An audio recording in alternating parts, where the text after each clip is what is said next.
stories, you know, that I would grow up to flip burgers. And, well, you know what? I am. That's what I do. I flip turkey burgers, and they're the best fucking turkey burgers money can buy, and people are buying them. And you know what? I decided I'm not going to carry hate in my heart. So now I just go back to my high school and I donate, you know, $5,000 checks here and there to the kids. And for every teacher who ever doubted me, hey, here's a $5,000 check to the kids. All right. So that's me. You know, I just sent the girls to Florida for cheerleading competitions. I'm always giving back to the wrestling teams because wrestling was a huge part of my life, and it really taught me how to compete and how to want to win and how to be the best and how to deal with adversity and how to just overcome how hard life is. I think when I look back at school, I think the biggest mistake teachers ever made was to tell the kids, go to school, like get good grades, go to college, and then get a good job. That's not how life works. You don't go to college and then get a good job.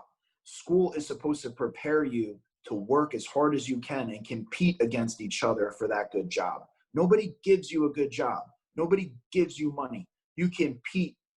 You compete against your peers for that good job and for that money. And I think that is a missing piece in people's minds when they get into the workforce. And that's where the depression and the suicide, and because all these people were not prepared. They were told a lie. They came out of school expecting this job.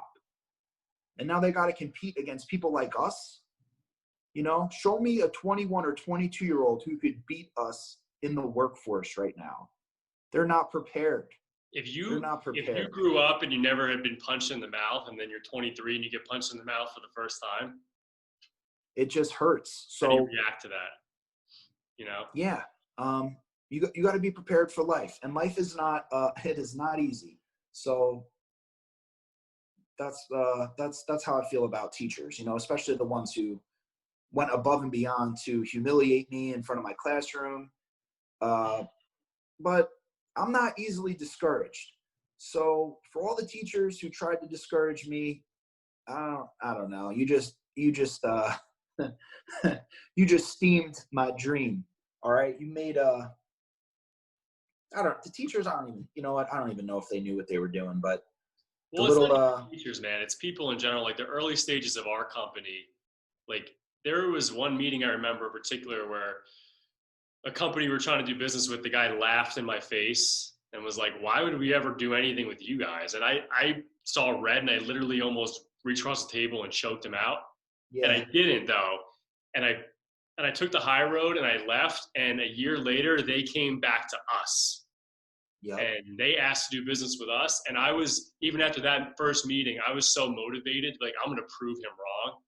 Watch me do my thing, and I'll show you that we're worth it, right? So I look at those people as like, I'm thankful for them because they made me, you know, I didn't need to be motivated anyway, but they just threw it into a completely different gear and turned me into a monster to prove them wrong, you know?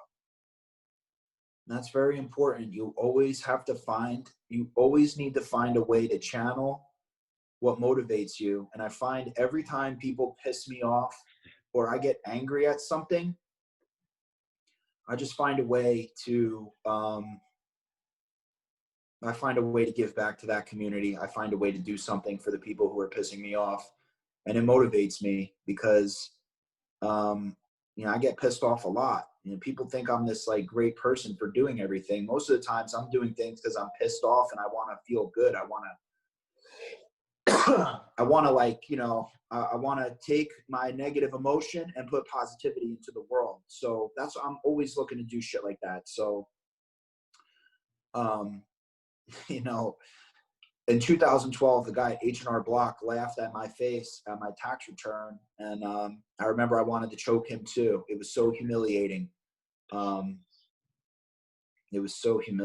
But you know what? I don't think anybody at H&R Block could even do my tax return now. So out on top there, buddy.